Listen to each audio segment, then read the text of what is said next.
A Jesus, graça e a paz, Deus abençoe. Lagoinha, boa noite. Abra comigo Atos dos Apóstolos, capítulo 13. Eu me chamo Tiago Diniz, sou um dos pastores aqui da Matriz e também pastor auxiliar na Lagoinha Pedreira. Quantos conhecem a Pedreira Padre Lopes aqui? Glória a Deus. Pode vir muita boa coisa da Pedreira, amém? E também pela misericórdia de Deus, responsável pelo centro social da nossa igreja. Talvez você não saiba, mas essa igreja, a Igreja de Jesus, tem se preocupado também, como em Atos capítulo 6, o ministério da palavra e também da mesa. Então o centro social tem sido um divisor de águas. A gente tem trabalhado para desenvolver pessoas, torná-las cada vez mais autônomas. Segue a gente aí, Centro Social, com L só, Lagoinha. Vamos para as Escrituras. Eu tenho essa responsabilidade de pregar o Evangelho de Jesus aqui para você. Nessa noite, o vaso é pequeno, mas o que tem dentro é grande. Atos dos Apóstolos, capítulo 13. A partir também do verso 13.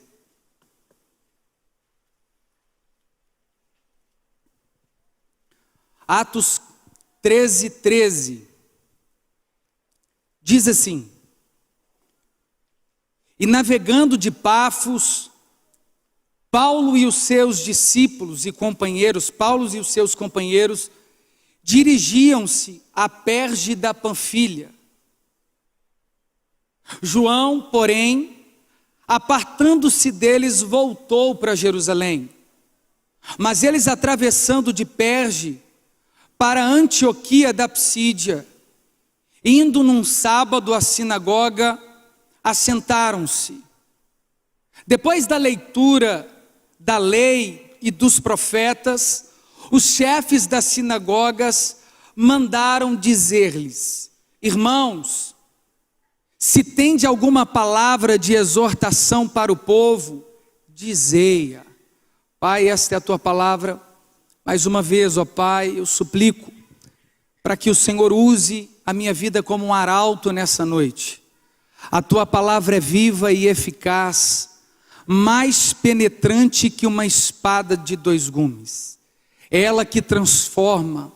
A tua palavra é soberana. Oramos para que o teu Espírito Santo, Pai, possa ao nosso coração nos convencer do pecado, da verdade e do juízo, em nome de Jesus. Irmãos, o texto que nós acabamos de ler, se faz necessário compreendermos um contexto que permeia esses versos. O apóstolo Paulo, juntamente com Barnabé, estão na sua primeira viagem missionária. Atos capítulo 13, a igreja que se reunia em Antioquia da Síria. Havia mestres e profetas naquela igreja.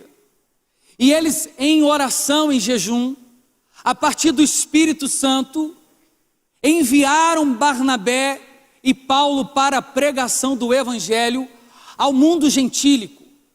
O período que permeia esse contexto é conhecido como greco-romano. A cultura era helênica e grega. O Estado é romano e a religião predominante desde Jerusalém, na Palestina, é judaica.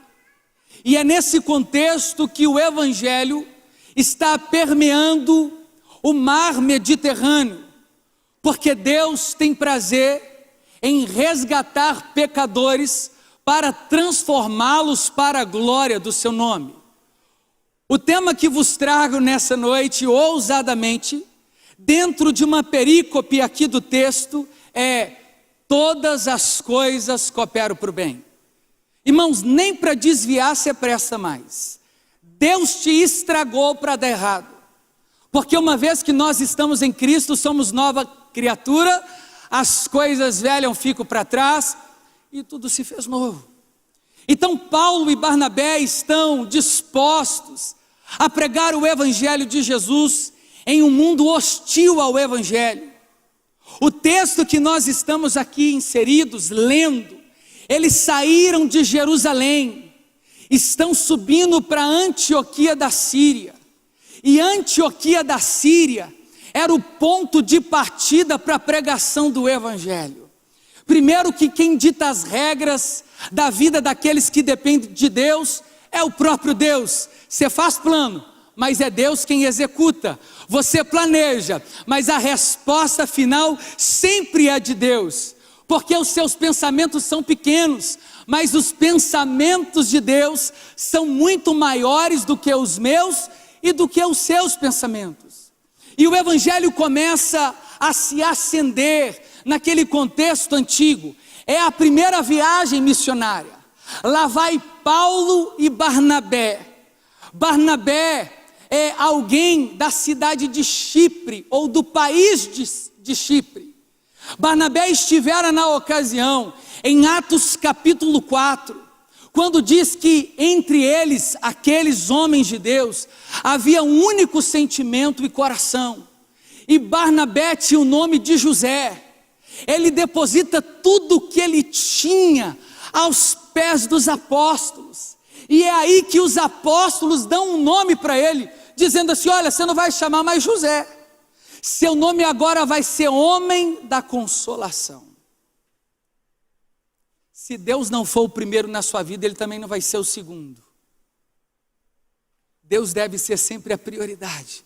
E Barnabé percebe isso de primeira.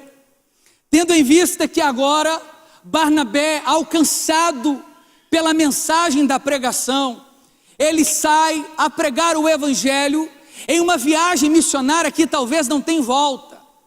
Que história é essa de que viver Evangelho é só doçura? Que história é essa de achar que porque recebemos Jesus como Salvador vai dar tudo certo? Nem sempre a pregação do Evangelho conforta aquilo que queremos, porque ela tem um propósito de confrontar. O lugar onde nós nos sentimos bem é na sala da nossa casa. No reino de Cristo nós somos expostos. A mensagem do Evangelho confronta, porque o símbolo do Evangelho não é escada para sucesso, é cruz para o arrependimento. O Evangelho de Cristo não é passaporte para Disneylândia, não é um playground onde a gente se diverte. O Evangelho é aquele que quiser seguir a Jesus, tome a sua cruz, negue-se a si mesmo e come on, siga-me. Então dá tempo de você fazer uma decisão hoje, porque esses homens estavam tomados, incendiados pela mensagem do Evangelho. Não dava para perder tempo, não dava para avisar aqueles que ficaram naquela vida pecaminosa. E aí ele sai a pregar o Evangelho. Lá vai Paulo e Barnabé. É interessante que Deus tem prazer em usar homens improváveis, que não são para o seu bom propósito. A primeira viagem missionária é em destino à Galácia. Gálatas não é igreja, Gálatas é uma região da Galácia. É na Galácia que o desejo de Barnabé e Paulo é pregar o Evangelho. Eles estão na Antioquia da Síria, e Barnabé de Chipre. Eles vão para a Chipre, ali eles decidem ir para Antioquia da Psídia, é o que o texto diz. E navegando de Pafos, que pertencia a Chipre, Paulo e os seus companheiros dirigiram a Perge da Panfilha. Que companheiros são esses se só era Paulo e Barnabé? É nesse contexto que há aqui um jovem auxiliar de Barnabé e Paulo, chamado João Marcos. João Marcos é aquele que escreve um dos evangelhos sinóticos. Se Mateus escreve para os judeus, Marcos escreve aos romanos. Então Marcos é alguém que recebe o evangelho dentro de casa. Ele vive o evangelho dentro do cenáculo, porque a casa de João Marcos foi utilizada para o cenáculo, porque a mãe de João Marcos é Maria. E João Marcos, o jovem, é primo de Barnabé. Então ele percebe que dentro da caminhada é necessário uma liderança. Era um jovem incendiado, tomado pelo Espírito Santo. É alguém que deseja conhecer a Jesus intimamente. E João Marcos se atreve a ir para essa viagem, lá na região de Chipre.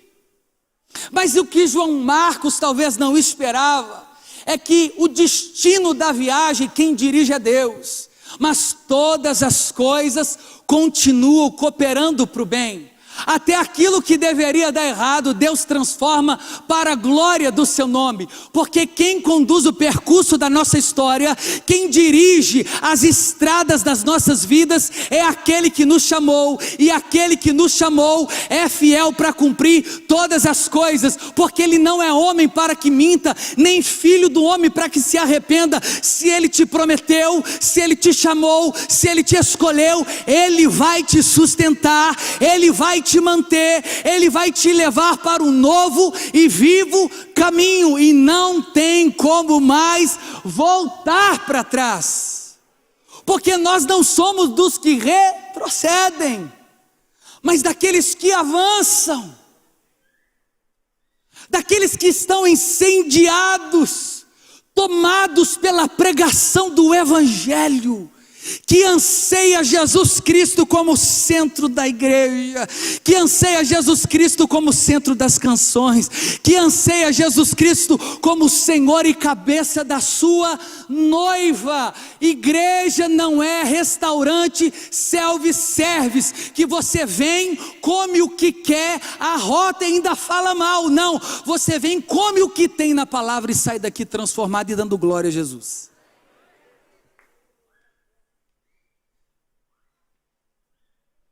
E lá está Barnabé e Paulo. Eles decidem sair de Chipre e ir para Perge da Panfilha. O evangelho está se aproximando da Macedônia, o que seria a Europa antiga. Tiago, não está entendendo o que eu tenho a ver com isso tudo? Porque foi por causa de homens incendiados, tomados pelo Espírito Santo, que o evangelho chegou até nós.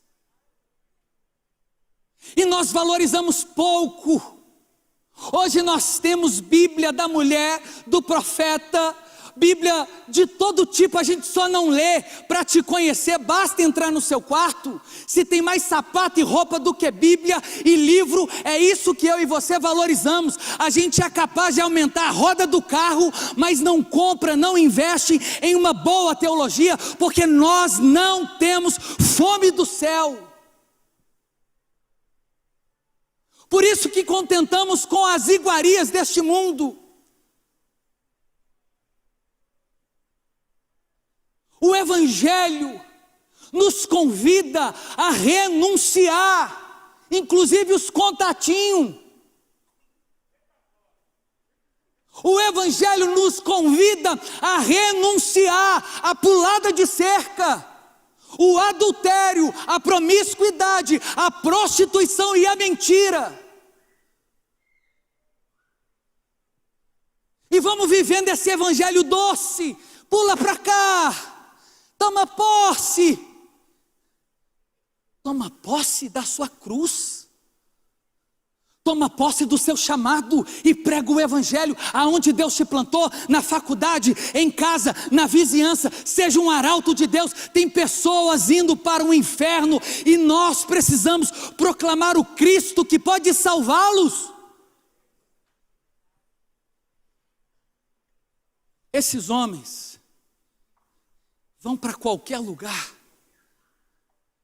porque eles estão incendiados, tomados pela pregação. E aí eles decidem sair de Perge. Estava cômodo, Eles já tinham ouvido o evangelho. A gente se acotovela nos púlpitos da igreja para ter o nosso nome, para sentar na frente, para ser ovacionado. Irmãos, presta atenção, o evangelho na ótica é: quem quer ser o primeiro, seja o último. Quem quer ganhar, perca. Aquele que te feriu uma face, dê também a outra. Que história é essa de sabor de mel no evangelho? E eles estão prontos a pregar o evangelho. E aí eles decidem ir para perto da Panfilha. Foi aí que o texto diz: porém, apartando-se dele, voltou João Marcos para Jerusalém. Porque pregar o evangelho e viver para a glória de Jesus não é confortável. Melhorou? Claro que melhorou o seu coração, porque ele está sendo como a luz da aurora, ele vai brilhando até ser dia perfeito. Mas em volta, melhorou depois que você recebeu Jesus? Não!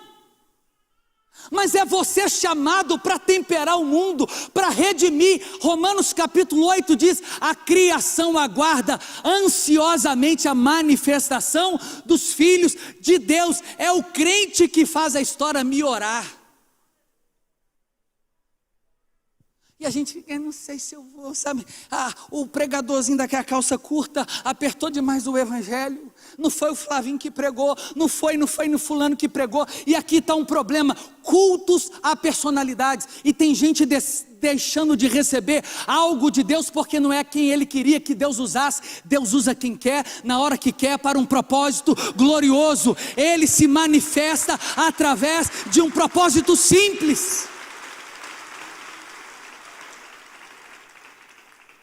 Por isso que a gente fica: onde que está o profeta fulano, a gente vai. Onde que está o profeta ciclano, a gente corre. Aonde que tem palavra, é lá que eu quero permanecer. Aonde que tem escritura, aonde Jesus Cristo reina, aonde o Senhor é o Senhor da glória.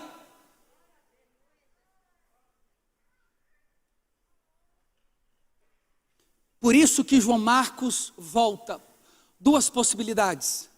A primeira possibilidade, que ele era novo na fé. E Antioquia da Psídia era uma região perigosa e árida, uma viagem de risco. Aquele que pega no arado não olha mais para trás. Aquele que viveu no Santo do Santo em outro lugar não sabe viver. Foge desse cabaré.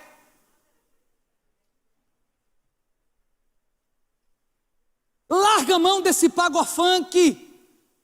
Você já conhece Jesus, e se não conhece, Ele está dizendo para você: venha do jeito que está, mas ficar do jeito que quer, não. Não. Nós queremos uma geração bíblica que anseia por Jesus, que anseia por palavra, que chora, mas que muda, que se arrepia, mas se converte. John Wesley dizia que Deus nos faça nos arrepender do nosso falso arrependimento.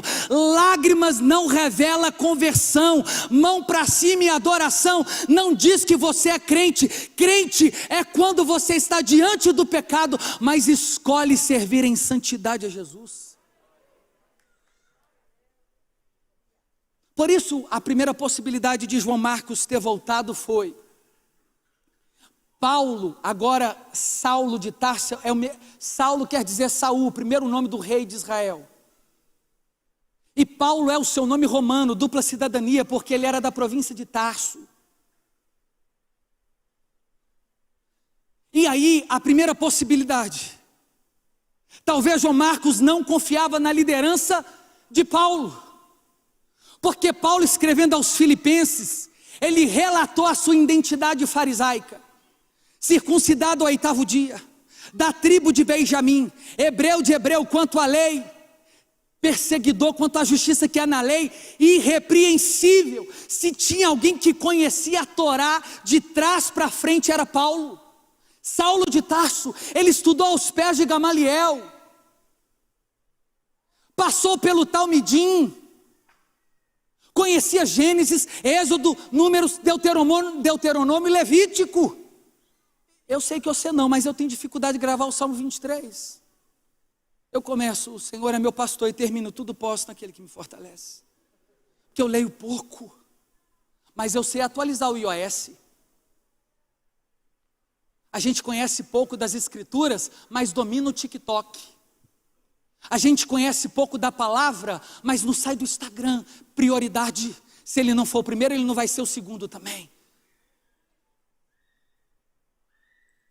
E aí João Marcos disse assim, esse homem que perseguiu, que arrasou, que matou, ele esteve diante de Estevão, o primeiro diácono jovem mártir, a morrer pela pregação do evangelho. E você achando que evangelho é só status, é só vitória, vou dar rolê de avião, eu vou viver, tudo posso naquele que fortalece no Instagram, já não sou mais eu que vivo, mas é Cristo que vive em mim, vive nada que se tivesse vivendo em você, você já tinha abandonado o pecado há muito tempo. Os glória a Deus diminuiu, lá do início. Mas presta atenção, ele só corrige quem ele ama. Ele marcou um encontro com você, trouxe esse pirralho lá da pedreira, para te falar que ele te chamou e ele te sustenta. E que ainda que a figueira não floresça, ainda que a vide não dê os seus frutos, ainda que não haja alimento no campo, ainda que o produto da oliveira minta, eu confiarei. Deus não nos chamou para ver, Ele nos chamou para crer, ainda que não vejamos. Quando Marcos olhou para Paulo, a primeira possibilidade dos historiadores é essa: a viagem é perigosa. Pregar o evangelho é perigoso. Fácil é viver para si. Fácil é ser um crente comum. É ser mais um no meio da multidão. Eu quero desesperar por Jesus, como o cego Bartimeu que clama, a multidão impede, mas ele diz: filho de Davi, tem misericórdia de mim. Você é louco, você não larga essas escrituras, você não para de orar, você não para de jejuar, ei, dá só uma tragadinha, faz só isso. Não, eu quero gastar a minha vida completamente na presença de Jesus, eu quero viver para Ele.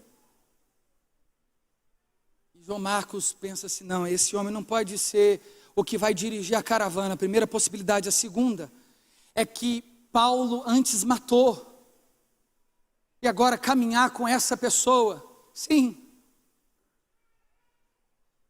essa é a igreja.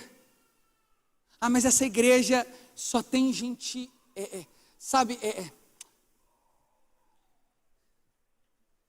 quer saber? Essa igreja só tem hipócrita. Seja bem-vindo, sente-se, cabe mais um. A gente é muito bom para falar do tamanho da saia da irmã, mas escolhe a nossa podridão de madrugada. Talvez a possibilidade de João Marcos eu não acredito que Paulo pode ser um pregador do evangelho. Estava matando ontem, porque onde abundou o pecado, agora superabunda a graça de Deus. Eu acho que eu nunca mais volto, mas vou entregar.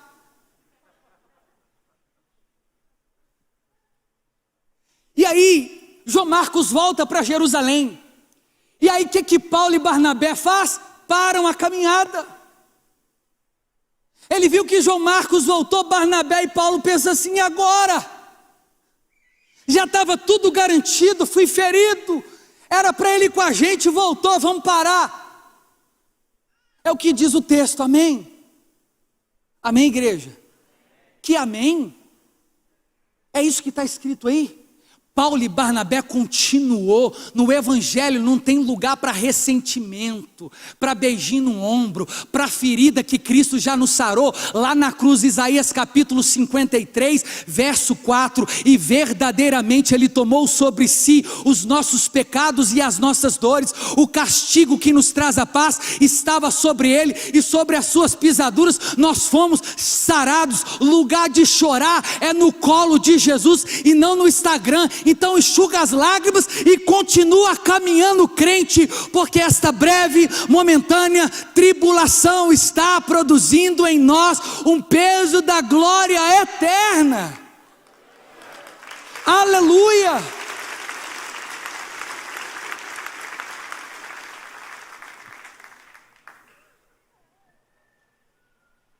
O Evangelho convida para a gente viver esse estilo de vida.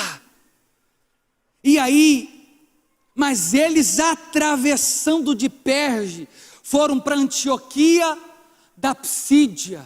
E quando eles chegaram em Antioquia da Psídia, lá em Perge, eles foram para Antioquia. Sabe quem que eles pregam o Evangelho, quem recebe o Evangelho? Lucas, o que escreve Atos. Todas as coisas cooperam para o bem. Mas eu fui ferido, eu fui abusado, eu fui traído, eu fui esquecido. Deus sempre esteve no controle das nossas vidas. Nada sai do controle soberano de Deus. Ele detém o coração dos reis em suas mãos. É Ele quem move as peças. É Ele quem levanta, é Ele quem abate. É Ele quem dá vida, é Ele que tira. É Ele que impulsiona, é Ele que devolve. É o Senhor o dono da nossa história e da nossa vida. Então descansa o coração, confia nele e no mais Ele fará. Porque Paulo, escrevendo aos Romanos, está dizendo: tudo coopera para o bem de quem? Daqueles que amam a Deus, porque nada pode te separar do amor de Deus em Cristo Jesus. Nada te separa. Quando eles chegaram em Antioquia da Psídia, eles pregaram o Evangelho. Lucas recebeu o Evangelho. E ele não só escreve Atos, mas também escreve Lucas. E João Marcos já havia voltado. Mas eles continuaram a pregar. E aí eles foram para uma outra região chamada Derbe, Icônio e Listra. E é em Listra que um outro homem de Deus recebe o Evangelho, Timóteo e Silas.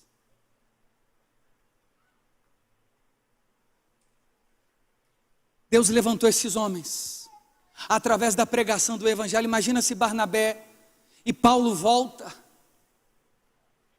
Irmãos, está tudo cooperando para o bem, está tudo sendo desenhado por Deus. Essas feridas, esses açoites, essa perseguição, essa dificuldade, esse momento está peneirando a igreja, está peneirando os filhos, porque a trombeta vai soar e à direita serão separadas as ovelhas dos bodes. Aqui a gente se parece, mas no dia do juízo não tem como o esconder de Deus, porque todo olho verá, toda língua confessará e não terá como fugir das mãos soberanas de Deus. É hoje e agora que a gente tem que colocar nossa casa em ordem. Timóteo recebe o Evangelho de Jesus e começa a caminhar com esses homens. E no verso 14, terminando: mas eles atravessaram, e aí chegaram na sinagoga no sábado, porque na sinagoga se lia os pergaminhos. Sinagoga quer dizer lugar de reunião. A sinagoga nasce do último exílio babilônico. Depois que Esdras traz as escrituras para dentro de Jerusalém, Neemias reconstrói, homens começaram a querer preservar as escrituras. É daí que nasce o movimento chamado fariseu, que dão 5 outros clãs: os herodianos, os zelotes, os essênios, os escribas e os fariseus. Antes eles tinham a intenção de preservar a Torá, mas o que estava acontecendo na sinagoga? Os escribas que ensinavam pegavam o rolo ou o pergaminho dentro da arca e tinha um lugar chamado bimá dentro da sinagoga. Era como se fossem os púlpitos. Aí esses homens começavam a pegar a lei e a transliterar, por isso que eles receberam o nome de escriba. Mas qual que é o problema? Que eles começavam a fazer isso e a ensinar. Com o tempo, eles começavam a fazer reflexões e não mais a pregação do Evangelho. Quando chega Barnabé e Saulo, eles chegam exatamente no sábado e na sinagoga aonde tinha judeu, porque não adianta a gente querer mudar lá fora se estamos em bagunça aqui do lado de dentro. Se a gente mesmo não consegue se amar, se a gente mesmo não consegue se perdoar, eu sei que aqui não, mas lá na pedreira que a gente passa por isso, vocês não passam, mas lá é um puxando o pé do outro, é um enforcando o outro.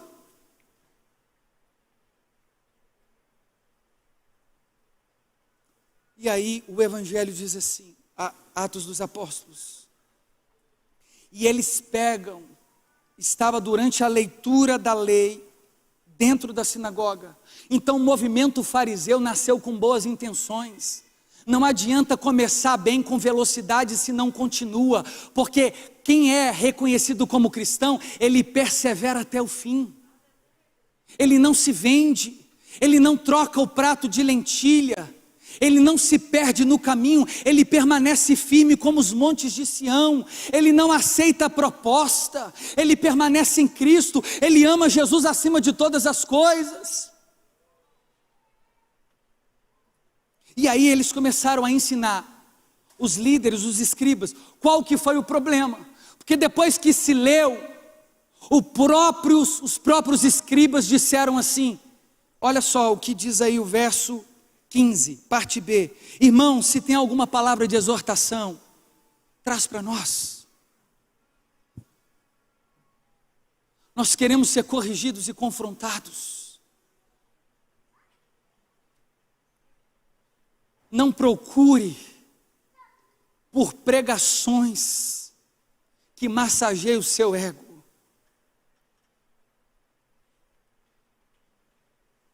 Busque as Escrituras.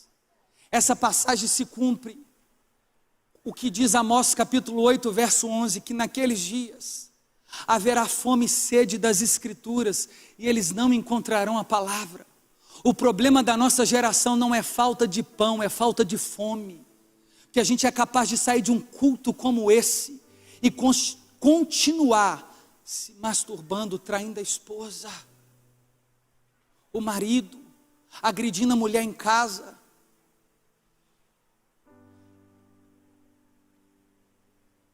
Uma vida pecaminosa.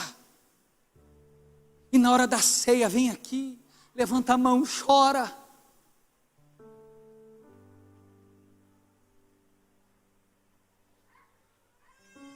John Stott dizia que uma igreja avivada precisa de uma pregação avivada nas Escrituras. O apóstolo Paulo escrevendo, diz naqueles dias, eles não suportarão a sã doutrina, antes sentindo coceiras em seus ouvidos, tomarão mestres para si, rejeitando a palavra. Virou moda agora ser crente, 7 passos para ser rico. Entra na leitura, o que mais vem de lá são os best-sellers, teologia do coach. O que a gente quer é evangelho, palavra, Jesus no centro.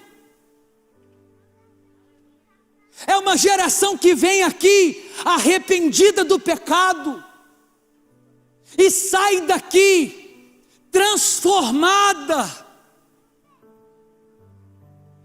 Ele já sai desse culto apagando os contatinhos. Isso é avivamento.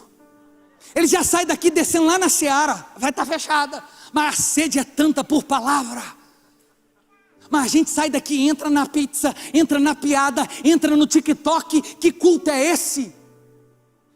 O culto continua lá fora, o culto continua na segunda, o culto continua na terça.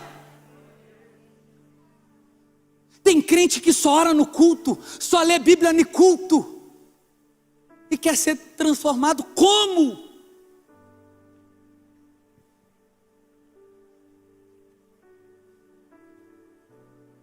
Fala com o pastor Flavinho, que foi ele que convidou. Fica de pé no seu lugar.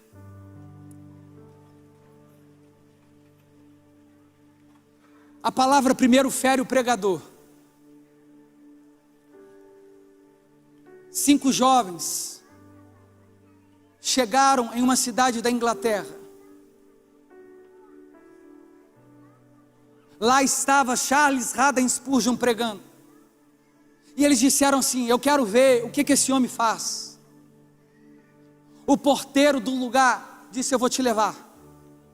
Pegou os 5 jovens, subiram 5 lances de escada, abriu a porta, estava todo mundo de joelho, e quem conduzia o momento de oração era Charles Haddon Spurgeon. O porteiro disse: está vendo? Esse é o termômetro do avivamento que acontece lá embaixo. Uma igreja que não ora, uma igreja que não prioriza as escrituras, não tem desejo pelo noivo. Errais, porque não conhecemos as escrituras. O que liberta é a palavra, não é quando o demônio sai, é quando Jesus entra. E se o Filho vos libertar, verdadeiramente sereis livres. Eu clamo, eu anseio por isso. É lindo, as conferências, as camisetas, eu até vendo. Eu amo chapar no espírito, mas se chapa no espírito e continua mentiroso, o nome disso é baby beef. Só queima do lado de fora, não transforma do lado de dentro. Então não adianta a gente soltar catarro arrependido, se a gente continua o mesmo. Ele está procurando os verdadeiros adoradores, que o adoram em espírito e em verdade. Sola a escritura, nós queremos a palavra, somente a palavra. História da carochinha, a gente lê lá fora, aqui é palavra. Jesus, a Deus a glória, somente a fé, somente a Ele e para sempre. Aleluia!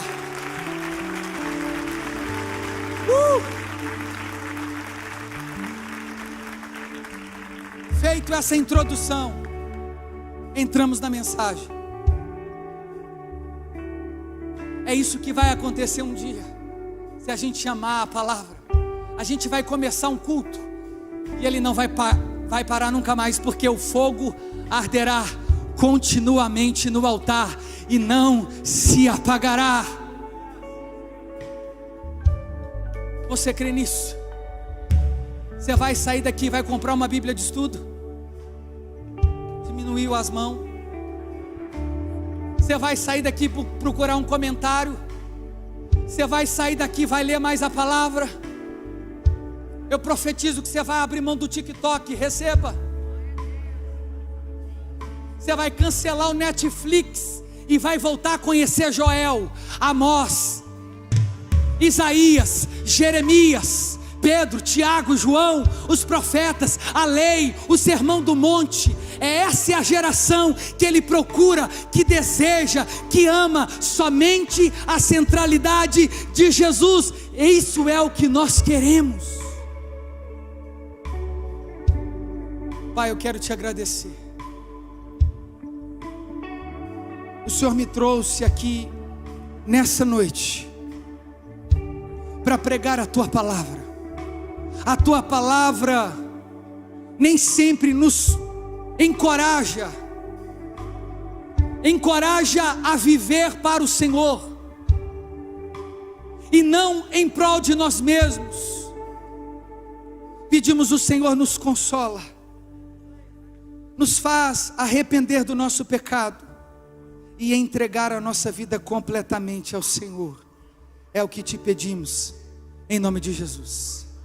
Amém. Se eu não voltar, ore por mim. Mais um dia, saindo de uma boate, bêbado, já tinha cheirado várias gramas. Eu cheguei ali, tinha uns porteiros, um pessoal limpando. Eu e meu amigo, dentro do carro, vamos para Lagoinha. Tudo está cooperando para o bem. 6 horas da manhã, tinha um cara catando lixo. Eu dobrei o joelho e falei: ora por mim. O porteiro orou. Hoje Deus me trouxe aqui para pregar o evangelho para você, porque tudo coopera para o bem. Amém. Tudo coopera para o bem. Mas eu tomei uma decisão. Eu disse: eu quero entregar minha vida para Jesus. Chega. Eu cansei e eu entendi que Deus tinha um plano na minha vida. E no culto seguinte, fé. Quando o pastor André fez o apelo, lá estava eu de mãos levantadas, todo atrapalhado, maltrapilho. Vim aqui na frente, chorei, desci, me deram um livrinho lá embaixo, da hora, nunca li o livrinho, mas Deus já estava trabalhando, e a obra começou ali, porque eu recebi Jesus como meu Senhor. Você está tendo a oportunidade aqui agora. Se você foi tocado por essa palavra e quer tomar uma decisão de entregar a sua vida para Jesus como eu entreguei, eu quero orar por você. Nós queremos conhecer você.